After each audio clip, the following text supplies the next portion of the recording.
What are descenders? Who are they? Is our siblings actually ours? Have our memories been wiped out? Well, I bet that is a question you get after finishing Sumeru Archon Quest Act 5. Many of us already try to answer that question with many possibilities. So here I am, trying to provide you with those answers following my own speculation, which I believe will bring us to the idea that descenders are not the way we think of and have the same source or root with the travelers. Well, without further ado, let's find out. Let's start with what is the descender? Well, according to Nahida and the information she had from Fatu Intel, we know that descenders are external beings, ones that not belong to this world. Our traveler is considered as the fourth descender, and the first descender, as Nahida hypothesized, is the Heavenly Principle, the entity that changes our traveler fate. And for our sibling is not considered as descender. At the first glance, most of us categorize descenders from which one of them arrives and takes over Teyvat in the first place, like the first who came, then the second who came, then the third one, and lastly the fourth. What if that is not the case? It is because the definition about descenders never state about their arrival or takeover. So I propose another view on this. Instead of their arrival, what if these four descenders came to Teyvat all together? Or in other words, four descenders are the four sages itself. Well, you might think, that's impossible then, because the book Before Sun and the Moon exists, which tell us if Primordial One with the four sages and the second who came are different entities, right? So it doesn't make sense if they are one of the four sages. Well, consider this. The book Before Sun and the Moon is written by Enkanomian people. Therefore, that book contains their own view on the event, not the actual event itself. Also, it is still possible to say that the second who came is one of the four sages. We can imagine like this. Primordial One creates the four sages and sorted by a certain characteristic which make them distinguished enough. Then we can arrange them based on their creation sequence. The first creation, the second, the third, and the fourth sage.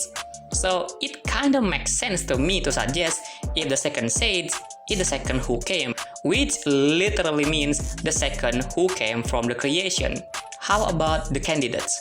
Who are the candidates for those four descenders? And why do I also believe it has connection to the artifact symbol?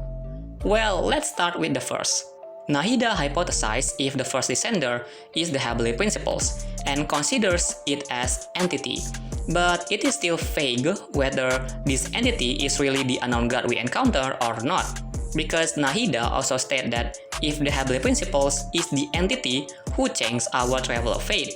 The problem is, we don't know what power that the unknown god possesses. So yeah, we cannot be sure if the unknown god is the Heavenly Principle or not.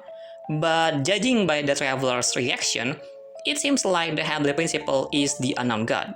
So, based on those things following my previous proposal, then we could say if the Heavenly Principle is the unknown god, who is also one of the four sages that has the ability to change fate. And for the artifact symbol, I choose the Flower of Life, simply because it is suitable to its title, the principles used by the heaven to protect life. How about the second descender? Well, I believe if the Silly Ancestor itself is the second descender, as well as one of the four sages.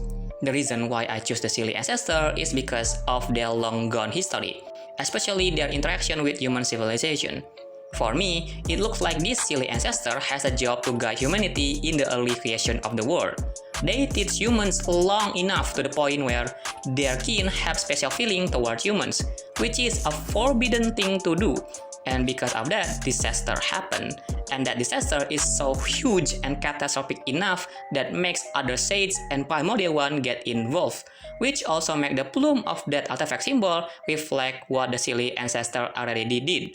Feather reflects the guidance nature of Silly, and death reflects the disaster that happened because of it. For the third descender, well, I think it is already obvious, which is Istarroth. Istarroth, or the God of Moment, is the only entity we know if they are one of the four sages. Istarroth is also the only sage we know that has the latest contact and involvement in human civilization.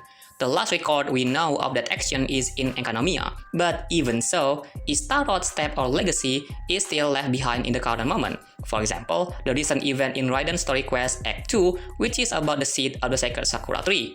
Based on that, there is a tendency sequence if in the future we will see more of Istarot's little involvement, or you could say the legacy in each region.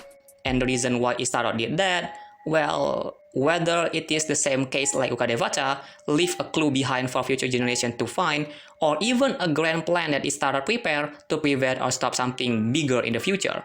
Or it could be both of them. For the artifact symbol, I think I don't need to explain this. The sign of Eon is too obvious for the third descender Istaroth, which is literally the god of time, or specifically the god of moment.